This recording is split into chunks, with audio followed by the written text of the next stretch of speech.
Tell me your story. Tell me your story. How did it all start? Do you remember? Oh, now what happened? How did it stop? This is...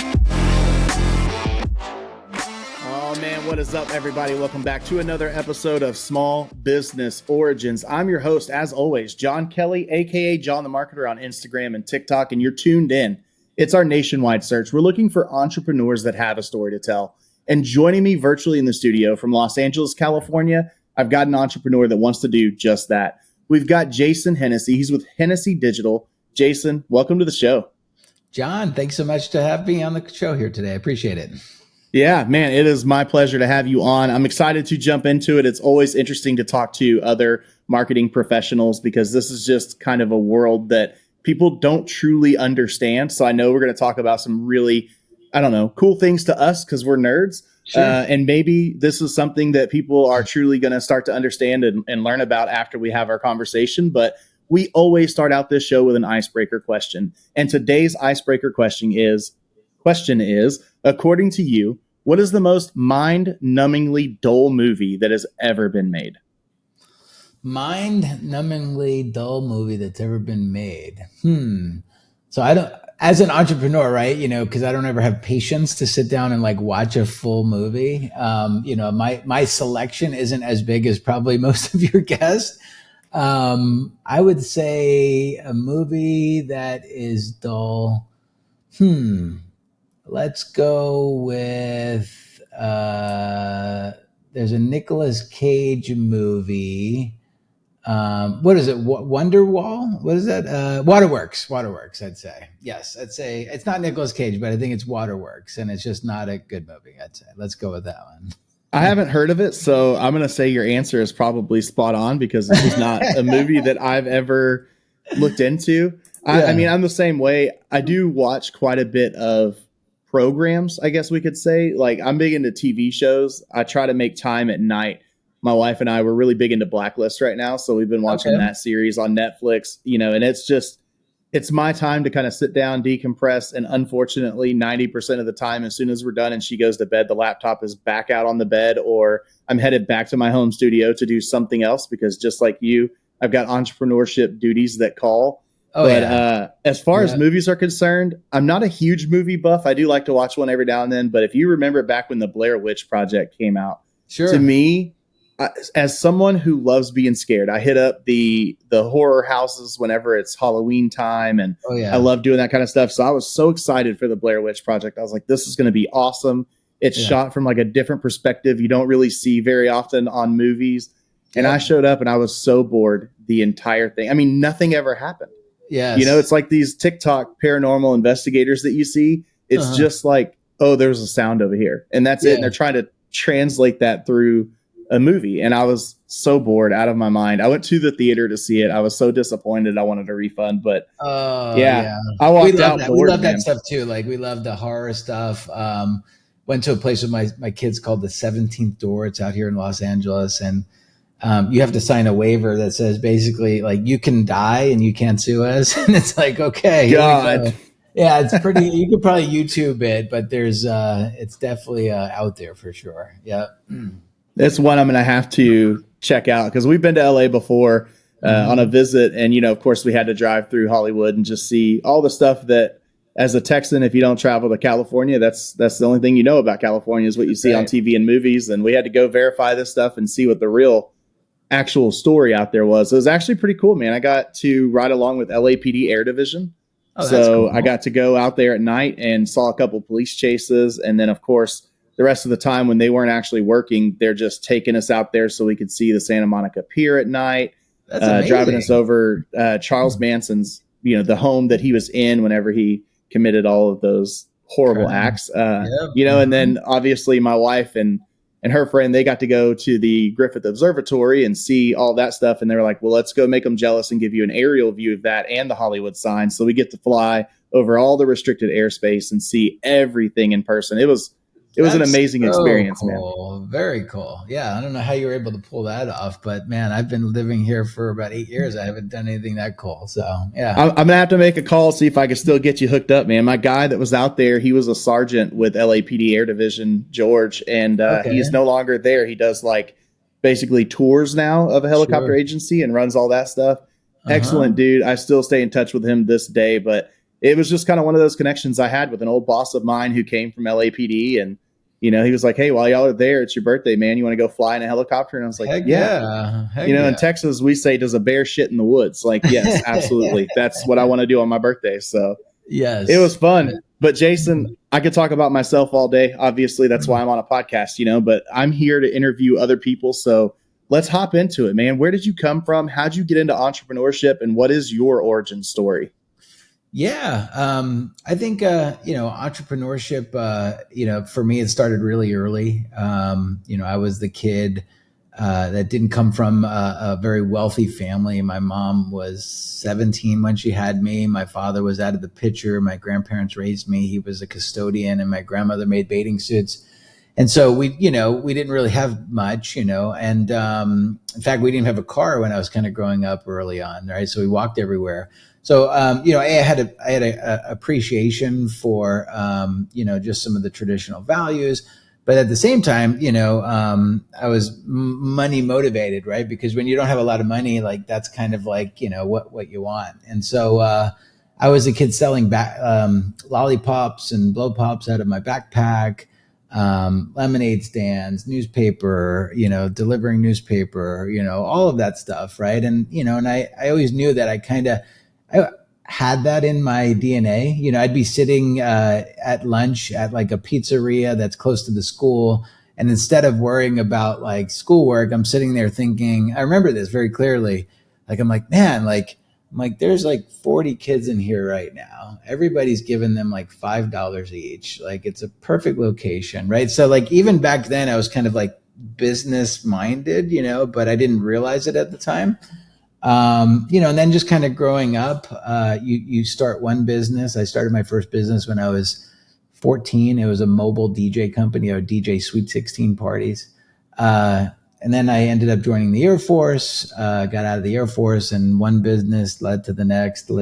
And so here I am now, 45 years old, living in Los Angeles with a family. I've got a digital marketing agency. I've got a studio in Hollywood. And then I'm an investor in a couple other projects as well. Man, that is something I think very few kids are kind of born with. And I'm with you. Like, I always thought about ways I could make money when I was younger. And unfortunately, a lot of it tied to just actual jobs I could get, minus my dad was an entrepreneur. So I got to ride with him along all of these mornings that he'd just spend driving from one side of Houston, Texas to the other for his flooring company. And I was like, man, I really want to do something like this where I'm kind of making money for myself. And he put me to work at an early age. I was like 12 years old when I had my first job.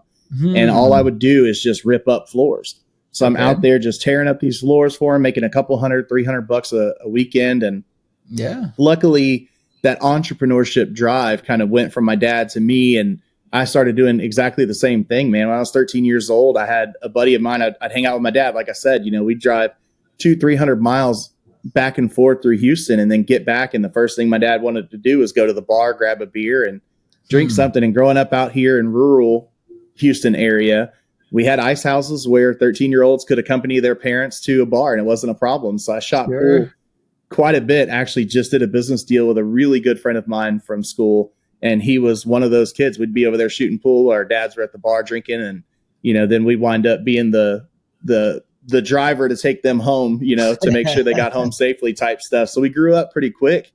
And luckily that turned into this little gig that I had. The guy running karaoke there was like, hey, I can't actually lift my equipment due to a medical condition. I usually have somebody who works for me and I pay him about $30. And all he does is ride with me, unload the equipment, and I set it up, run it. And then he tears it down and puts it back in the trailer. Nice. And I was like, well, yeah, I'm up here at the bar anyway. Like, I'll do that for you. So I started doing that and started making money when I'd go on these little trips. And then that translated into, hey, we want to do more work with you where you're running the show for $50 a gig. I'm going to be there with you, but you're going to actually hook up the equipment, learn how to run it. And then you're going to run the KJ show. Or if you go to weddings with me, you'll run the DJ show. And I was like, hey, that sounds like a great idea. And then that turned into, let's do a 60-40 split. We'll actually pay you a couple $100 to go run these DJ gigs. And when they shut down, my current boss here at Beefy Marketing and my my business partner in our actually an event services company doing DJ, photo booth, and live streaming, he was like, look, I'm wanting to help you with some of this stuff. And so he kind of got in early with me and helped me start my own company, basically with a high interest loan that was me paying retail price with no interest at all, Okay. And so he bought that equipment. I paid him back. And that was my first little gig, pun intended, into entrepreneurship as well, was owning a DJ company. We got that in common here, huh? Yeah, JD's Mobile DJ Services, man. That's what I did, and wound up bringing on another business partner later, and then we parted ways. And then COVID, I just shut the whole company down, sold 2 trailers, 3 sound systems, and we were out of work out here. Things recovered quickly, and Andrew came back in, and we've kicked it off even better with OMG Event Co. And it's been an amazing ride. But it's just funny how many of us come from that DJ side, and with kids, it's so easy because you're right. You're hitting up these sweet 16s. You're the same age. Yeah. They want you there. Like it's a prime opportunity. Yeah. So for me, that was the other thing, was kind of translating that to my children. How do I get my kids interested in making this money? And I did the same thing with my 14-year-old. He wants to make money, but he can't go get a job. He's got school. So he's kind of started his journey early, and he's just doing chores around the house that we pay him to do. But he's also translating that into other people's homes. He figured out, my parents aren't the only ones that hate these chores, so let me go out and do these chores for other people. And he's making like $700 every 2 or 3 weeks, man. He's absolutely killing it. 14-year-old? Yeah. That's what I'm saying. So he's saving up for a car, saving up for a computer. It's cool to hear other people, though, that are kind of in this same mindset of passing that stuff along. I mean, because you never know where it's going to lead to. And then obviously, kind of what you're alluding to, all of a sudden you become this guy that's in LA, which is not a cheap place to live. You're raising a family there. You've got a home. You've got a successful company, a studio in Hollywood. This is an amazing story. So what was that transition from DJ gigs at 16 to getting into running a very successful marketing agency? Yeah, I think life is just a journey. And, sometimes when you think you have it all figured out, life just kind of throws something else at you, right? And I think if you're kind of open to just being curious and just kind of following the journey, sometimes it takes you to different places that you didn't expect. And so, when I had just gotten out of the Air Force, I was going to college. I was living in Vegas, going to UNLV, and I was going to go to law school and become a lawyer. And so I was studying for the LSAT. And, I shadowed a district attorney for 30 days just to make sure, is this really what I want to do? And, it turns out that I didn't want to be a lawyer. I was too entrepreneurial and so I didn't want to be, in a courtroom representing criminals, at least that's what they were doing. Right. And so that was my mindset. And so I'm like, you know what? I'm just entrepreneurial. We got this DJ company. I've already built it up from like 1 sound system. We now have 16 DJ systems that go out on a Friday, Saturday night, right? So it's a pretty decent sized agency. I was basically just working on the weekends and going to school during the week and making a ton of money right at the time as a 21, 22-year-old. So it was amazing. And so, but then the internet started to kind of come around, and this is like 2001. And I'm like, wouldn't it be cool if there was like a place, because I lived in Vegas. I'm like, wouldn't it be cool if there was like a place online where brides can come and plan their wedding from Chicago and, Wisconsin and Minnesota, right? If they're coming to Vegas to get married. So I'm like, wouldn't it be cool? And so I and that's always the number one question that entrepreneurs should always ask themselves, wouldn't it be cool if, right? Fill in the blank, right? That's how most businesses are started, right? Steve Jobs, wouldn't it be cool if everybody had a computer in their pocket, right? You know what I mean? And so that was Absolutely. My thing. I'm like, wouldn't it be cool if brides can plan their wedding on a website, And so I built I paid a developer $5,000 to develop a site called Vegas Wedding Mall at the time. And after it was developed, nobody was coming to the website. And I'm like, I called up the guy. I'm like, Stalin, you built this website for me. I paid you $5,000, but nobody's coming to it. He's like, oh, yeah, I just build websites. What you're talking about is something called search engine optimization. I'm like, oh, he goes, I don't do that. And I'm like, okay. And so then I'm like, I guess I'm gonna have to teach myself this stuff now. Right. And so I bought a book about it at the time, and there wasn't a lot of good advice. And so I just read it. And then I bought another book and I read it, and I started practicing on this website. And the next thing you know, I was becoming really passionate about this new subject called digital marketing. And so I was able to get that website to rank on Google for like the word Las Vegas wedding and Las Vegas wedding DJ and Las Vegas wedding photographer, right?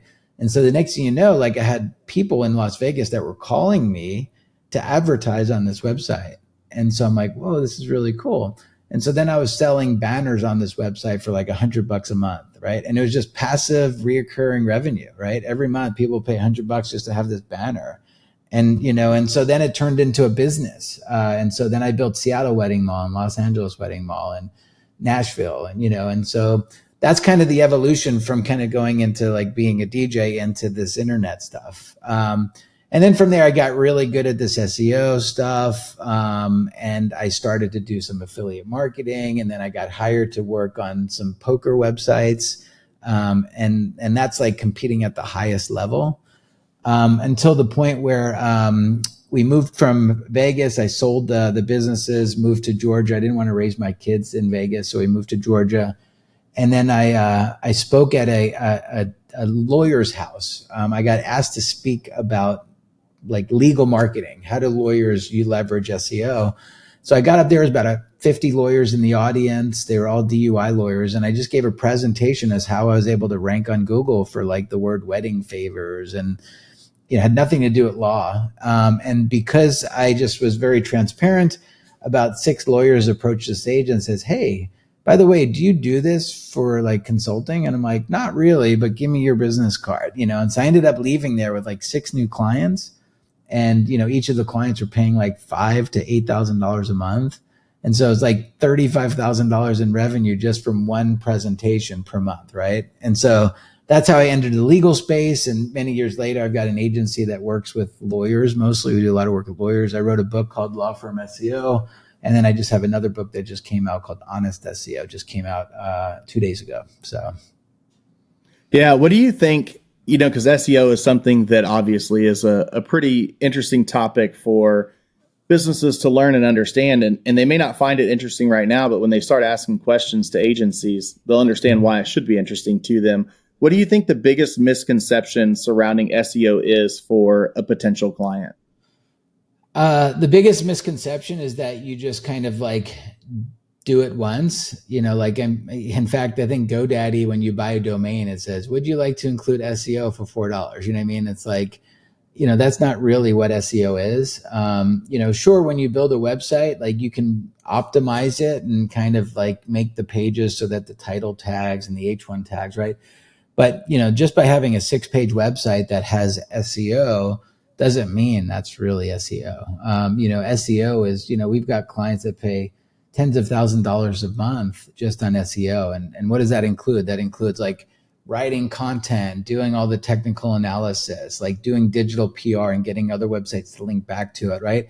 And the more that you kind of invest in that, you're building like this asset. And over time, that asset, continues to bear fruit, as opposed to like pay-per-click, which, don't get me wrong, like pay-per-click is a great strategy too, but you're just basically renting space on Google. It's more of like a sunk cost, right? You got nothing to show for it if you stop spending money on it. So that's the difference.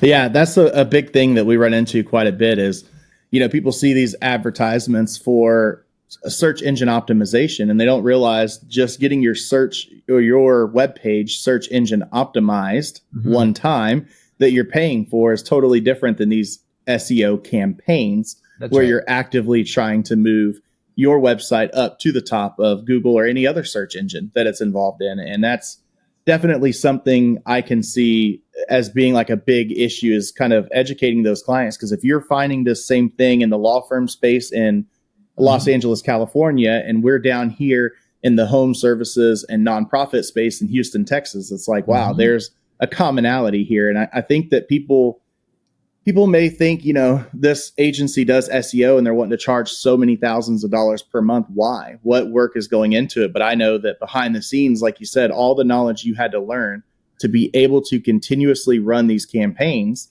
is what people are paying you for, especially when you're good at it and you're able to rank as high for something like, you and I both know the law firm space is extremely competitive no matter where you go. So right. Those are going to be tens of thousands where, somebody with a mom and pop shop here in Tomball, Texas can get away with $500 to $800 a month on a campaign. You're going to need several more hours of work when it comes to law firms. That's pretty amazing. Mm-hmm. So you went from reading books to learn how to start your own company to writing books. So would you tell us a little bit about those?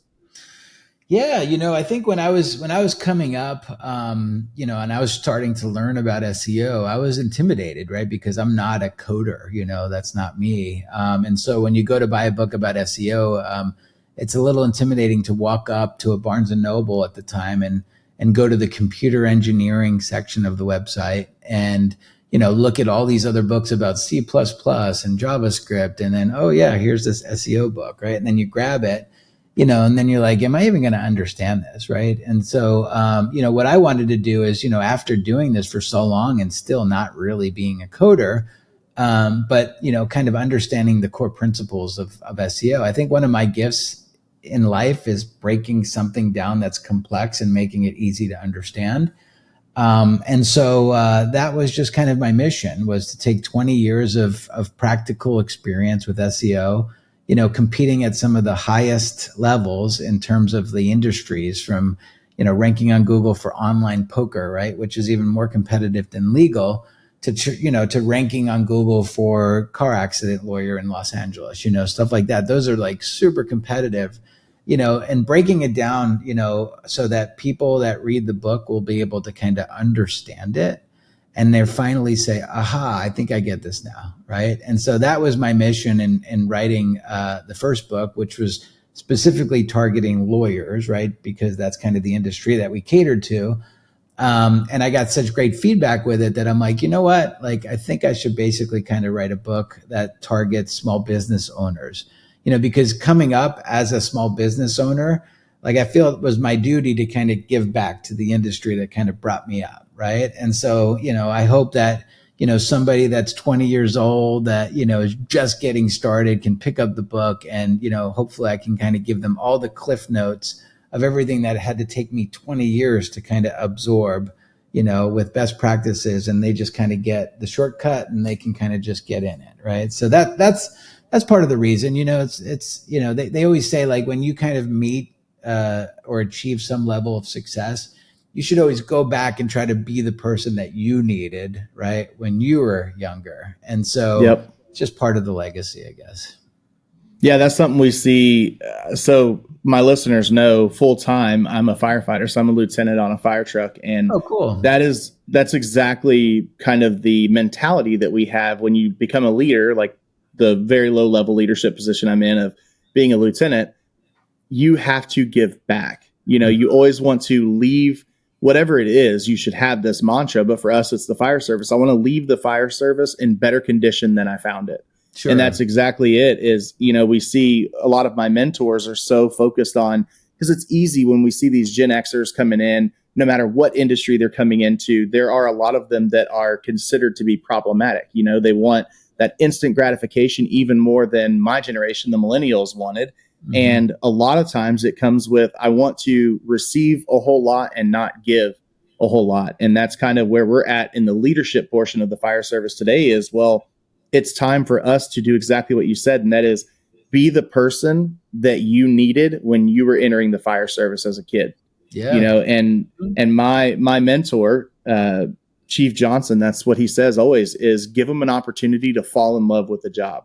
And it's the same thing, 20 years of learning this industry and building yourself up. You fell in love with SEO and marketing, but it took you 20 years to learn it and love it and truly be able to use it the way you want to. And it's like in this day and age where you have AI and you have an internet that is vastly different than the early 2000s. Sure. You can fall in love and learn it a whole lot quicker if you have the correct resources. So I love that idea of giving back, man. That's something that is always an amazing idea. Did you start off with just this insane luck of being able to lock in a bunch of clients after every speech you gave? Or was this something where you kind of had some struggles with scaling specifically and, getting larger, becoming a larger agency? I know that's something a lot of agencies struggle with, is going from the one-man show or one-woman show where I'm doing everything, and then all of a sudden figuring out, how am I going to get bigger and be more successful and have multiple people working here? Yeah, you nailed it, right? I think because typically when most business owners, right, or entrepreneurs get started on a business, they're doing something that they're passionate about, they love, right? And so for me, like I loved the SEO, right? It was just amazing, right? But over the course of time, like you have to kind of take off your SEO hat and put on a CEO hat, right? And so, that is something that, a lot of trial and tribulations, right? Hiring people, early on, when you're just getting started, right? You don't have a lot of money. And so therefore you can only hire resources in which you can afford, right? And so most people, like when you're just getting started, you don't have funding, like, okay, great, we got one client, I could manage this. I got 2 clients, I can manage this. I got 3 clients. Whoa, I'm kind of managing this, but now it's taken away from my personal life. You know what I mean? And so now you get a 4th client and he's like, there's no way I can do this. I'm burning out. Right. And so then you're like, I need to hire somebody that can help me. And so what do? You write an ad, you interview a couple people. You really don't know what you're doing in terms of interviewing the right people, and then you end up hiring somebody that you can afford. That might be somebody that's like, just graduated high school or still in college, right? And so, and then, now 6 months later, you're like, okay, you're going to be my VP of this. And you're going to be, so now you're actually promoting people, that aren't really equipped to be the VP, right? You're just kind of giving them a title because you have an ego, right? And so you make all of these mistakes, right? And that's the reason why most small businesses, don't really last longer than a year or 2, right? It's just because they're not really mentally able to kind of comprehend that, hey, I'm having fun, to, whoa, I'm not really having fun anymore, to, whoa, now I'm just kind of managing a lot of people and it's just a big mess, right? So I had to kind of get through a lot of that, and I made a ton of mistakes, but the biggest thing is you kind of learn from your mistakes and appreciate your failures. And if you can kind of have that mentality that it's okay to fail, and that you're going to learn from it and you're going to get better. The one thing that I wish I would have done earlier was find a mentor, or coach. Cause I didn't get my first, executive coach until, maybe like 6 years ago. Right. And that was getting the coach is really what helped me transition to becoming from a 7-figure agency to kind of growing into an 8-figure agency. Right. I think without the coaching, we probably wouldn't have gotten past that hurdle, because these are people that have already done it. And now they're giving me the shortcuts and the cliff notes, and they're being the person that they needed when they were in my position. Right. So it's just this cycle of business and the cycle of life, I guess, Yeah, that is such an important thing. It's something that's come out on this podcast before and we've discussed. Because, of course, in this space, there are 568 coaches that hit me up every single day that want to be on the show. And I love it. I respect them, and I think they're great. I've had quite a few of them on. But it is important to have that person that's there to give you that info, even if it's just from a third-party perspective. Because it's so easy for us as a CEO of a company, or even just someone that's within a company and just trying to grow themselves in that aspect of leadership or business, whatever the case may be, even a personal coach. You need someone who's been there, done that, seen it. They've got the t-shirt and they've got the cliff notes for you, because otherwise you're going to make those same mistakes. And it's like, it's great to go down a path, especially one that is led by a coach that's given you the path that's already cleared. Yeah. But when you start going down the very same path everyone else has gone, and you get off in their exact ruts that they've gotten caught and stuck in these places, it's like, what are you doing? You see the ruts there, but you can't really see them clearly without that coach standing there telling you, hey, this is what's going to happen if you don't do X, Y, Z. Like, it's nice to have that point of view. So that's such an important thing for people to hear and understand, is having a coach is not a waste of money. This is someone who is going to help you not only make the right decisions, but guide you on how to train yourself to make the right decisions. Because if you don't know, you don't know. And when you're talking about people's livelihoods and having a company where you've got, maybe 10, 15, 20 employees, and it's like, do you want to risk your livelihood and all of those employees' livelihood by making these mistakes and possibly losing it? Because, the biggest enemy when it comes to the marketing space is churn, especially for those of us set up on a monthly recurring revenue model like this, where SEO is. It's like, what you said was, you bring on these people they're working for you. And it's because you had 4 clients. Now you couldn't afford with your time to spend the time you need with these clients. And then you bring on and hire people. And then when that churn starts to happen, what do you do with those people when you don't have enough clients for all of them anymore? Yeah. Yep. That's the other side of it too, right? It's a whole juggling act for sure. Yep. It is. I think, 2 things. Number one, I love what my CEO, Andrew, has always spoken about is basically, a book that he's going to be working on, which is why you shouldn't open your business, why you shouldn't start that business. And it sounds so counterintuitive, but I think it goes back to something that you started speaking about at first, which is you've got to figure out and kind of go down that path and figure out if you want to do it and if you love it. And the problem is when you are passionate about it and it's you and you're the CEO, sometimes you may find that that passion is not going to be there when you have to do the hard stuff. When you're the one who's in it every single day, it's like, I love to go fishing, but if you go fishing all the time and you're doing it as a job, that joy and that love for fishing may go out the window. Yeah. Yep. Yes. It's definitely, you take the ups and the downs, right? And sometimes you have to make hard decisions, and sometimes those decisions that you make impact the lives of other people. And so you have to be very careful and, with every single thing that you do in this world of entrepreneurship, instead of you just showing up to a job and you just kind of do what you're told, right? Hey, there's some days that I'm like, man, I would much rather dealing with the fires that I got to put out today. Boy, I wish I would have had just kind of like a steady 9-to-5 kind of a gig. You know what I mean? But it's all par for the course, right? And it just kind of makes you stronger. And I think the beauty is, I've got a lot more experience now with some of those fires that come up based on the past 25 years of having to kind of put those fires out. And as a firefighter, you appreciate that, you know what I mean?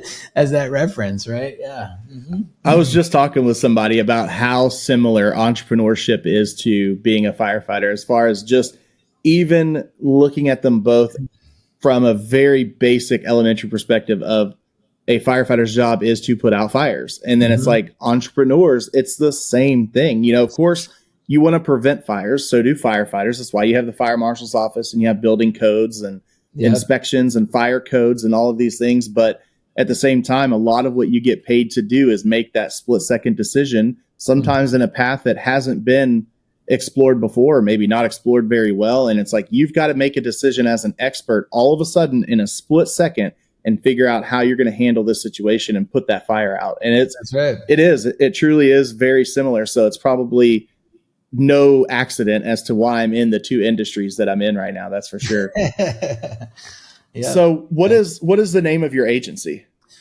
Yeah. So the agency is called Hennessy Digital.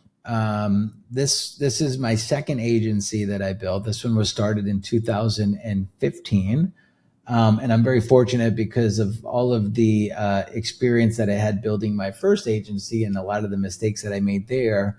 I had a better head start with this agency. And one of the first things that I said was, being a digital marketing agency, when I start my next agency, I want to make it so that it's a remote company where we can basically recruit from, a global perspective. It doesn't matter if I'm in one office building and I got to hire within a 5-mile radius of that office building. If I can go out and find the best analytics person and they are in Texas, right? I want to be able to hire that person. And so, that was one of the first things that I made. This is even way before COVID. This is 2015. So when COVID hit us, we were business as usual.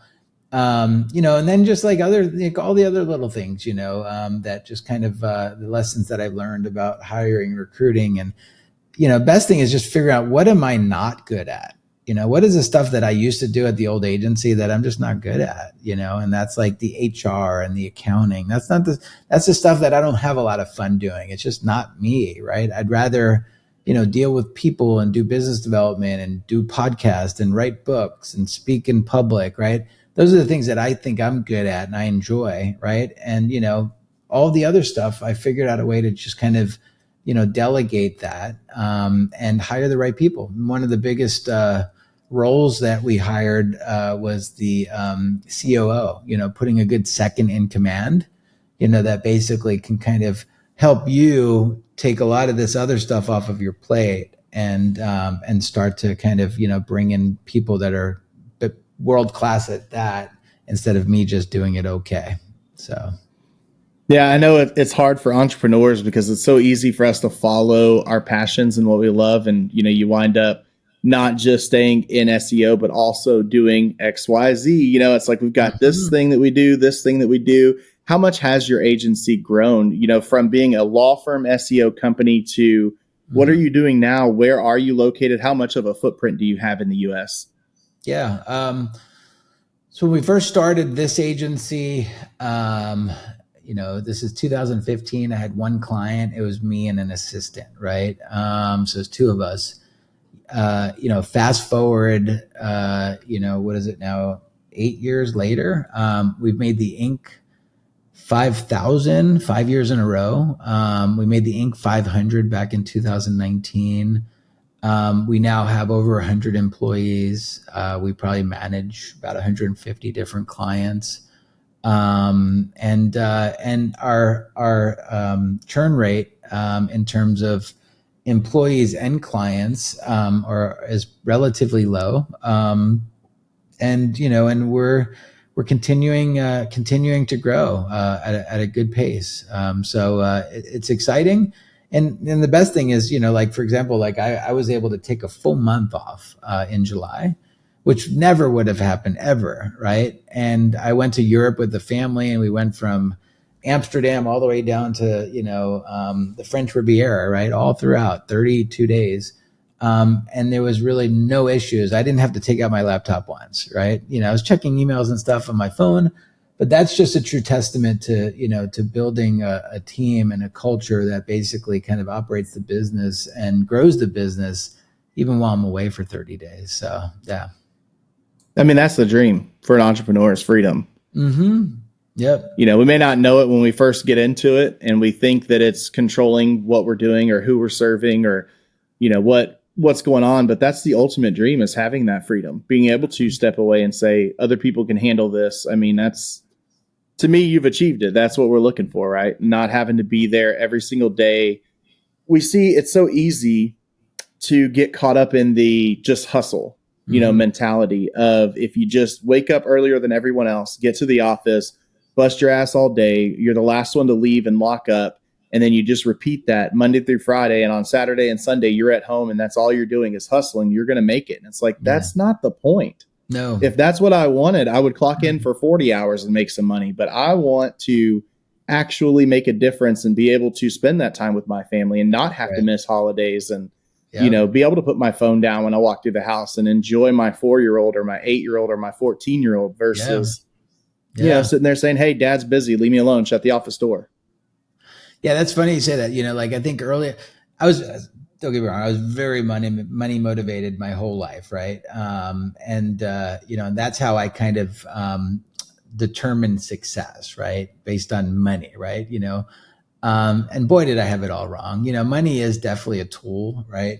And so I optimized my whole life, for money, right? But now it's kind of different, right? I'm optimizing my life now back for time, right? And so that's kind of it. I think time is the true wealth, right? It's how much time that you have, right?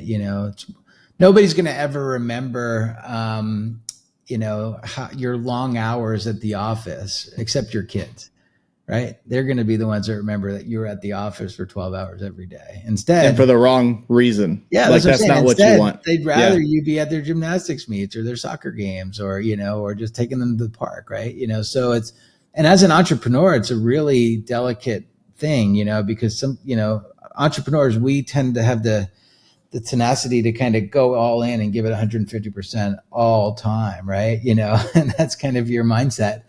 But sometimes you just have to try to balance, your work and your personal life too. Yeah. I think the hard part for people like you and I is that coming from a place where money wasn't abundant and coming from a place where life may have been comfortable. Like there were periods of my life where I remember that we went on a vacation or two all the time with my parents. But then I also remember when my parents were divorced and I was dressing up rice in different ways to try and have it for breakfast, lunch, and dinner, or eating ramen noodles or truly struggling. And then as an entrepreneur, because you do see the financial freedom that can come if you do well and you build success, then yeah, you can have money beyond what you had growing up. And the big thing for us is being able to give back to my kids. So that's why you look at my life today and it's like, I've got a full-time job. I've got another full-time job that's supposed to be part-time, but that's here at the marketing agency. And then I started a company myself so that I can try and get that off the ground and have that entrepreneurial freedom at one point. Yep. And I do all of that because of my children. And then whenever you actually talk to your children as a parent, I think we would all be surprised when they look up at us and say, I don't care about any of that. I don't care about the jobs you've created. I don't care about the good work that you do at the fire department. I don't care about the good work you do for businesses as a marketing agency. All I care about is that you weren't here. Yeah. And it's like, well, yeah, but I want to take you on vacation and I want to go to theme parks and I want to, buy you nice gifts for your birthday. And they're like, I don't care. I want my dad here or I want my mom here. And like, that's all that matters. We grew up and almost resented the way we had to grow up. But then you look back and you're like, you know what? But I had a really good family. Even though I was a product of divorce, I had two parents that loved me. Even though we weren't the richest people in the world, we still had a good time. Like my dad and I didn't have to do expensive theme park trips or go on vacations. We could just go to downtown Houston to the water wall, or the Galleria and walk around. And that was fun enough for me. Sure. And I think we lose just spending the time together, right? That's the value. Yep. Yeah. But we lose sight of that because we forget because of what we didn't have. And then we don't want to repeat that with our kids. And it's like, but at the same time, now your kids are going to grow up and think, well, I did all these great vacations and we had all these great toys every holiday. But in the end, I didn't have my parents there as much as I wanted. Yeah, no, you hit it on the head, and the other thing is I look at it like this, I felt there was an advantage in life that I didn't come from much. That was a huge advantage for me, because it gave me all my drive and my motivation and my hustle. Makes you hungry. Oh yeah. Right. But I think, there's a balance now, because now my kids, they come from a more privileged life. And it is, you want to give your kids everything that you never had. Right. And so you do that. But I think at some point that becomes, if you do it too much, that becomes a disadvantage for them. Right. So, that's always another hard kind of balancing act. Like how much do I really want to kind of give my kids so that, they'll also have that same hustle.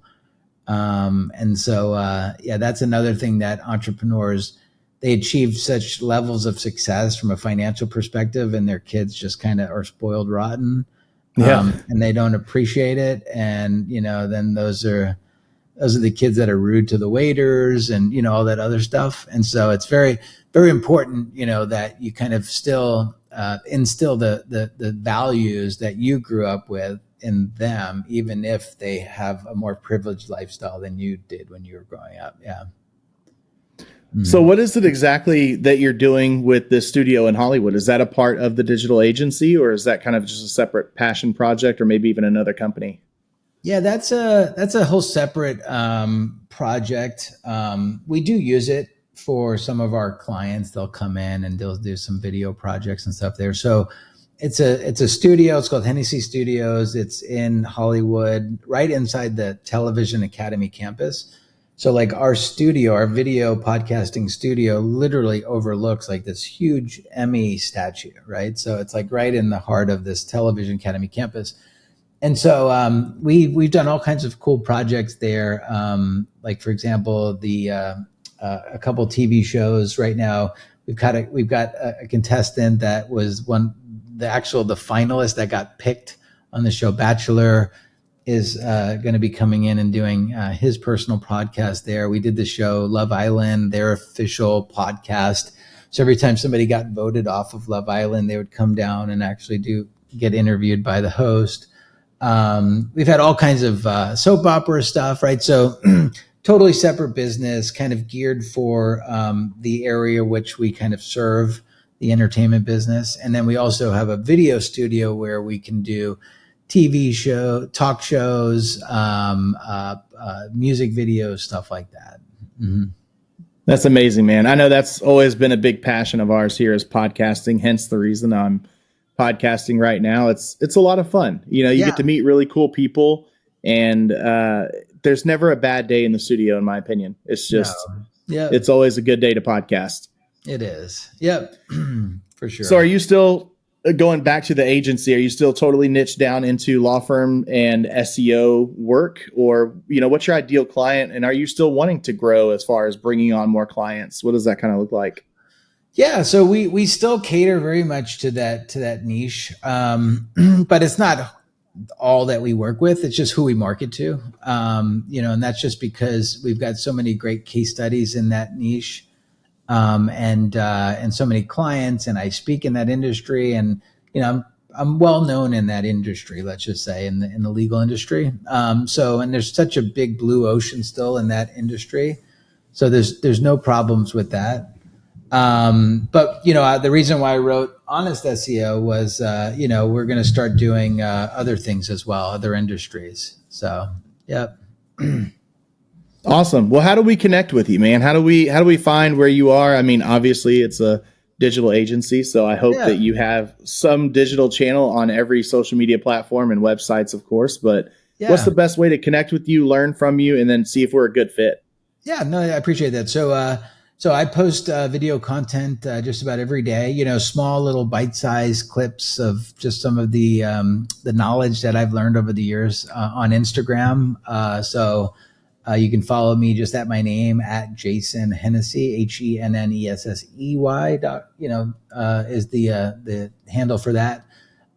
Same thing with LinkedIn. I'm very active on LinkedIn too. So if you're listening to this, connect with me on LinkedIn. I love doing virtual coffees. I love meeting new people. Just like, John, this is our first time meeting.